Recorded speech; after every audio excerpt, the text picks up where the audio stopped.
Assalamualaikum warahmatullahi wabarakatuh.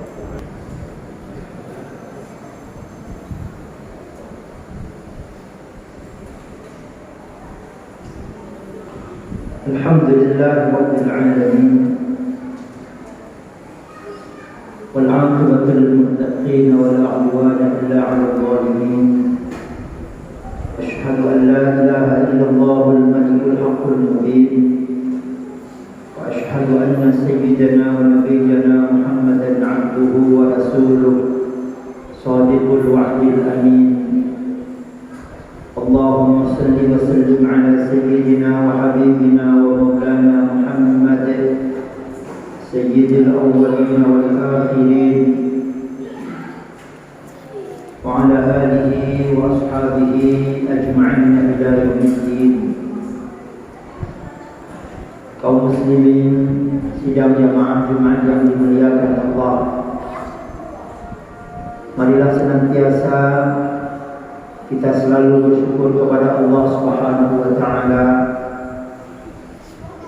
atas limpahan rahmat dan karunia-Nya kepada kita semua. Semoga dengan kita bersyukur, Allah semakin sayang dan cinta kepada kita, dan Allah akan menambah rahmat dan karunia-Nya kepada kita. Sembari kita berdoa, senantiasa selalu berdoa agar pandemi COVID-19 yang masih melanda negara kita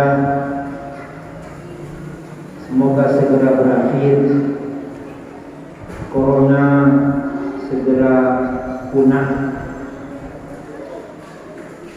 sehingga kita kembali hidup tenang, hidup tanpa ada rasa takut, tanpa ada rasa khawatir.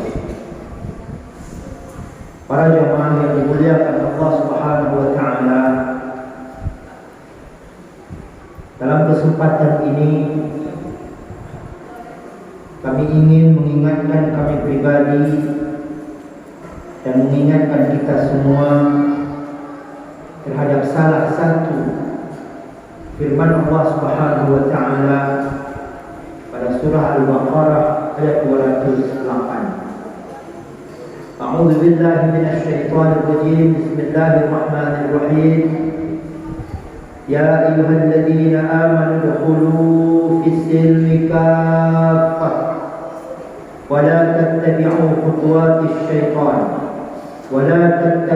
خطوات الشيطان إنه لكم عدو مبين.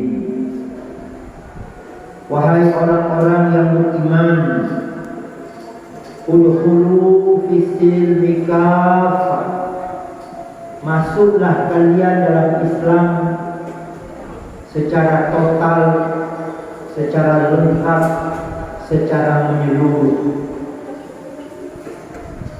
Wala tattabi'u khutuwatis syaitan, dan janganlah engkau mengikuti langkah-langkah syaitan. Janganlah engkau mengikuti ajakan-ajakan syaitan. Innahu lakum aduwwun mubin, karena sesungguhnya syaitan itu musuh yang sangat nyata bagimu. Ketika kita hanya beriman di masjid, dalam masjid beriman, menggunakan pakaian yang bagus, menggunakan peci, menggunakan sarung, tapi di luar masjid sudah tidak menjalankan perintah Allah. Di luar masjid sudah tidak berlaku seperti garis-garis yang telah digariskan oleh Allah. Ini berarti kita masuk dalam Islam belum lengkap, kita masuk dalam Islam belum kafah. Karena ajaran Islam ini lengkap, tidak ada bidang yang tidak dibahas oleh Islam, tidak ada perkara yang tidak diatur oleh Islam. Islam mengatur perkara jual beli, Islam mengatur bagaimana transaksi sewa menyewa, Islam mengatur bagaimana hubungan sesama manusia. Islam mengatur bagaimana hubungan dengan alam. Islam mengatur bagaimana hubungan dengan orang tua dan sebagainya dan sebagainya. Maka hari ini saudara-saudara sekalian, kita perlu bertanya kepada pribadi kita masing-masing. Berapa hal yang sudah diatur oleh Allah yang sudah kita ketahui? Sebab ada orang yang ketika di masjid dia bagus, tapi di luar masjid kadang tidak bagus. Misalnya oknum hakim yang nakal. Dia muslim, ini cerita oknum. Dia muslim, di masjid bagus, salat Jumat, salat berjamaah. Tapi untuk memenangkan perkara antara dua orang yang berselisih, siapa yang kasih 100 juta, dia yang menang. Nah, ini berarti Islam dalam hatinya tidak utuh. Orang yang dititipkan amanah jabatan kepadanya, seharusnya dia bekerja dengan jujur, dia bekerja full dalam waktu-waktu yang telah dibebankan kepadanya. Tapi dia tidak bekerja full, gaji tak boleh kurang 5.000 rupiah pun. Setelah masuk kantor, pencet absen, terima kasih, selesai. Sudah absen, dia keluar, tidak di kantor, dia keluar, tidak di tempat tugas. Jam berapa absen lagi? Jam 5. Jam 5 absen lagi. Naik, terima kasih. Jadi secara absen, dia masukkan ke tepat waktu, keluarkan ke tepat waktu, masuk tepat waktu, pulang tepat waktu, padahal tepat waktu absennya. Yang tepat waktu, pencet absennya, dia bekerja tidak tepat waktu. Kenapa ini terjadi? Islamnya belum kafah. Orang-orang yang dititipkan amanah kepadanya, dititipkan amanah kendaraan dinas sebagai alat untuk membantu, sebagai penunjang untuk menyukseskan tugas kedinasannya, tapi dia pakai untuk kepentingan pribadi, dia pakai untuk kepentingan yang tak ada hubungannya dengan dinas. Kenapa ini terjadi? Islamnya belum kafah. Maka Allah perintahkan kita untuk memahami Islam ini secara kafah, secara menyeluruh. Kita di masjid beriman kepada Allah, di luar masjid pun kita beriman kepada Allah. Kami selalu ingat kisah seorang budak, seorang hamba sahaya, dan hampir di semua tempat kami ulang-ulang kisah ini karena ini penting. Seorang hamba sahaya yang martabatnya rendah sekali. Khalifah Umar penasaran ketika beliau lewat melihat seorang hamba sahaya yang sedang mengembalai kambing. Beliau datang bertanya, "Nah, kamu kenal saya?" "Tidak." "Tuan siapa?" Khalifah Umar membatin pas sekali, dia tidak kenal saya. "Saya sedang cari domba, saya pencari domba. Mau tidak domba ini kamu jual satu kepada saya?" Penting sekali. Apa jawab si hamba sahaya ini? "Mohon maaf tuan, ini bukan punya saya. Kalau tuan mau beli, tuan silakan datang, jumpai tuan saya, jumpai saya. Tuan minta saja sama beliau berapa harganya." Semakin penasaran hati Khalifah Umar. Beliau melanjutkan bertanya, "Tapi nak, saya tak ada waktu, saya sibuk. Kamu juallah aja satu." "Oh tak boleh, ini bukan punya saya. Saya tidak berhak menjualnya." "Tapi nak, kalaupun kamu jual, kan tuanmu tidak tahu. Ini domba begitu banyak, jumlah ribuan, 10 pun kamu jual, tuanmu tak akan tahu. Jual aja lah satu ya, nanti uang untukmu saja. Uangnya masuk kantong kamu saja. Kamu mau perlu apa silakan pakai." Apa jawab si hamba sahaya itu? Tapi Pak, walaupun tuan saya tidak tahu, tapi Allah kan tahu. Kalaupun saya tidak tahu saya menjual dombanya, kan Allah mengetahuinya. Tak boleh. Nah, ini iman. Masya Allah. Mari kita bertanya di hati kita pada hari ini, sudah adakah ini di hati kita? Sudah adakah ini pada kita? Ketika kita diamanahkan jabatan, kita berbuat semaunya. Ketika kita berhak mengambil keputusan yang kita ambil tidak imbang, tidak adil. Ingatkah di hati kita bahwa Allah mengetahuinya, bahwa Allah melihatnya? Ketika kita dititipkan amanah satu pulpen dinas, pulpen di kantor yang dibeli dengan uang negara, ketika kita ambil mau tulis kepentingan pribadi, adakah di hati kita ini milik umum? Ini pulpen ini diberikan untuk menunjang tugas dinas saya. Ini pribadi, simpan. Bila perlu ambil uang pribadi, kalau perlu pulpen beri. Kita dititipkan kendaraan dinas. Ini mohon maaf. Sebelum kita berangkat bertanya dulu, ini saya mau berangkat salat tarawih. Tarawih itu dinas atau pribadi? Saya mau berangkat salat Jumat itu tugas dinas atau tugas pribadi? Oh, itu kewajiban saya. Simpan kereta dinasnya, simpan mobil dinasnya. Karena Allah Maha melihat, Allah Maha mengetahui. Simpan, ini kereta dinas, plat merah. Mau ke kantor, pakai. Mau beli tomat, simpan. Tak ada kereta lain, jalan kaki. Karena Allah akan minta pertanggungjawaban di akhirat nanti. Jadi kafah, Islam ini kafah. Allah titipkan keturunan kepada kita.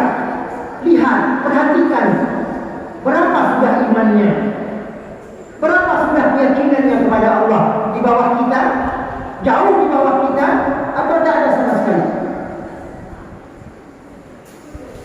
Kalau kita tidak titipkan iman kepada generasi, kepada anak-anak kita sering ke masjid, kening sudah hitam karena sujudnya banyak sekali. Badannya sudah kurus karena puasa hampir setiap hari. Tapi anak dia biarkan melakukan maksiat kepada Allah, anak dia biarkan tanpa iman, maka Allah tak terima ibadahnya. Allah tak akan terima salatnya. Allah tak akan terima puasanya.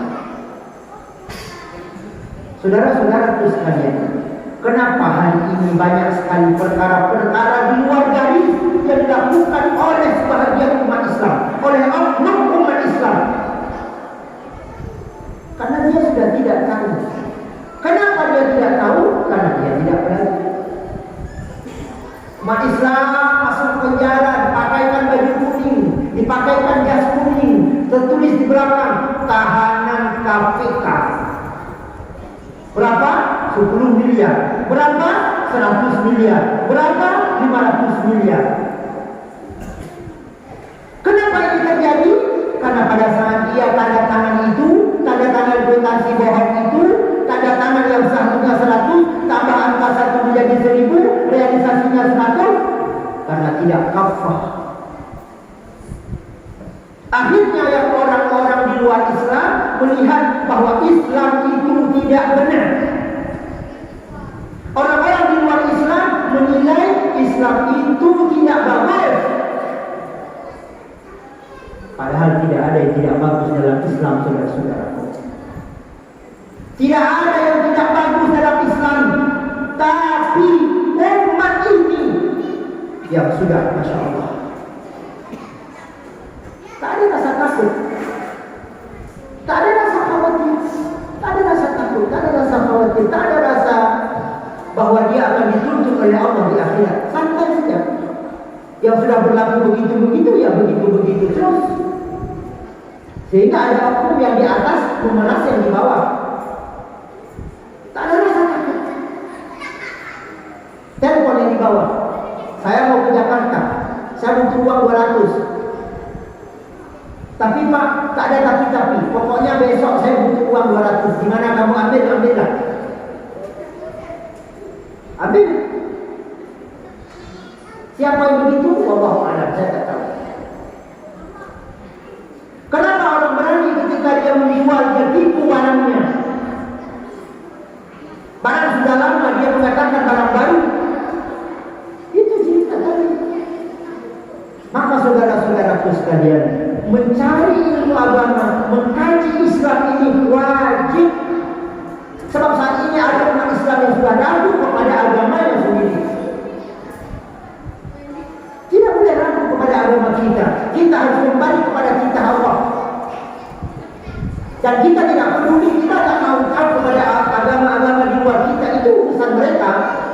Tapi kitab suci kita Al-Quran mengatakan inna dina indallahi Islam. Itu keyakinan kita sampai mati, bahwa agama yang benar adalah Islam, bahwa agama yang datang dari Allah adalah Islam. Itu keyakinan kita. Tak boleh ragu. Ketika kita ragu, rusak iman kita. Bahkan wama yabtaghi ghairal Islam dinan, siapa yang mencari agama di luar Islam, Allah tidak menerimanya. Itu keyakinan kita. Bukan kita menjelek-jelekkan agama lain. Ajaran mereka terserah. Tapi iman kita harus kokoh bahwa aku sudah beragama dengan agama yang benar, aku sudah beragama dengan agama yang diridhai oleh Allah. Lalu pelajarilah tuntunannya, pelajarilah isinya. Jangan sampai, maaf, ini mungkin agak keras, nama si fulan, tempat tanggal lahir sekian, agama Islam, tapi untuk tak tahu. Bagaimana menuntut dengan benar? Tak tahu. Bagaimana jual beli yang bagus dalam Islam? Tak tahu. Bagaimana kalau engkau telah diberi amanah sebagai pejabat, sebagai wakil rakyat, sebagai pejabat publik, apa tugasmu? Bagaimana seharusnya kamu? Tak tahu. Mungkin ada yang menjawab, yang penting saya kaya. Pokoknya 5 tahun saya di situ, saya harus kaya. Sehingga sebelum jadi itu tinggal di rumah bantuan, 3 tahun setelah menjadi itu sudah tersulap rumahnya menjadi rumah gedung sebesar masjid ini. Kenapa ini terjadi? Kalau ini terjadi, ya karena itu dia tidak kafah. Pengetahuannya tentang Islam tidak kafah. Sehingga setiap bekerja, dia bukan bekerja untuk supaya umat ini makmur, supaya rakyat ini makmur, tapi yang terbayar uang. Masuk pegawai yang terbayar uang, masuk guru terbayar uang, jadi anggota dewan yang terbayar uang, jadi bupati, jadi wali kota, jadi gubernur, jadi apapun terbayar uang. Kalau itu di otaknya, maka segera dia dilantik uang. Apakah Islam membenarkan ini? Tidak. Tapi yang membuat saya sedih hari ini, di negara-negara yang mereka bukan Muslim, tak ada korupsi, tak ada penyelewengan jabatan, tak ada pakai aji mumpung selama saya masih di sini, saya harus kaya. Tapi kita baca, Masya Allah, ini orang-orang yang sudah masuk penjara saja kita baca, yang tidak masuk penjara Allah Ta'ala divonis 3 tahun, divonis 20 tahun karena mengambil rasuah, karena mengambil sogok, karena ini, karena itu, karena proyek bohong. Oh, lihat agamanya Islam. Kenapa ini terjadi? Gara-gara dia Islam, anak Islam pun hancur. Maka saudara-saudaraku sekalian, mari kita jalankan perintah Allah ini. Kita masuk dalam Islam kafah. Kita harus pelajari kita hari ini. Kalau saya melakukan jual beli Islam, bagaimana jual beli yang bagus dalam Islam? Ini saya akan daftarkan sebagai pegawai negeri. Kalau saya lulus dalam Islam, apa yang harus saya lakukan? Apa saya cari uang? Sehingga sudah ada uang, sudah ada gaji, cari lagi. Datang, Pak, tolong bantu saya. Baik, mana 200? Kalau ada 200, urusannya beres. Apa untuk dihitung dia dilantik? Na'udzubillah. Maka saudara-saudaraku sekalian, kalau kita sudah masuk dalam Islam secara kafah, sesuai dengan namanya, Islam ini menyelamatkan manusia di dunia sampai akhirat.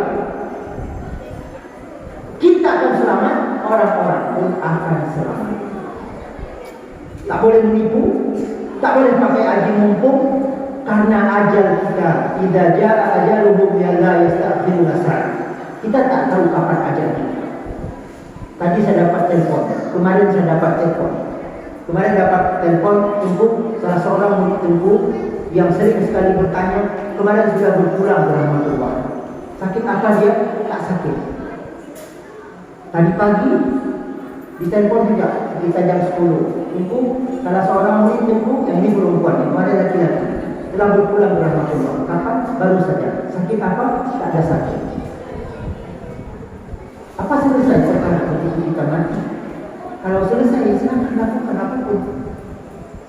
Tapi tidak, jangankan kita, Nabi Muhammad saja ditegur oleh malaikat Jibril. Memang tujuannya kepada kita. Ya Muhammad, ish ma syi'ta, fa innaka mayyitun. Muhammad, silakan hidup sesukamu, tapi ingat kamu akan mati. Mau hidup menjadi koruptor, menjadi hidup menjadi penipu, mau hidup mengambil sesuka-sukanya, yang penting aku kaya, menggunakan jabatan di luar rel, menggunakan fasilitas-fasilitas yang diberikan tidak pada tempat seharusnya, silakan. Tapi ingat, fa innaka mayyitun, engkau akan mati dan Allah akan tuntut. Siapa yang akan bela kita? Istri, anak-anak yang hari ini mungkin sebahagian orang korupsi demi anak, korupsi demi istri. Apakah istri akan bela dia di akhirat? Anak-anak akan bantu dia di akhirat? Tidak. Yauma yafirrul mar'u min akhihi wa ummihi wa abihi wa sahibatihi wa banihi. Di hari kiamat semua orang menjauh dari orang lain, tak mau tahu dia urusan orang lain. Anak-anak tinggalkan ayah dan ibunya, suami tinggalkan istrinya, istri tinggalkan suaminya. Kalau hidup kita tidak bersih, saudara-saudaraku, kesenangan cuma sebentar saja.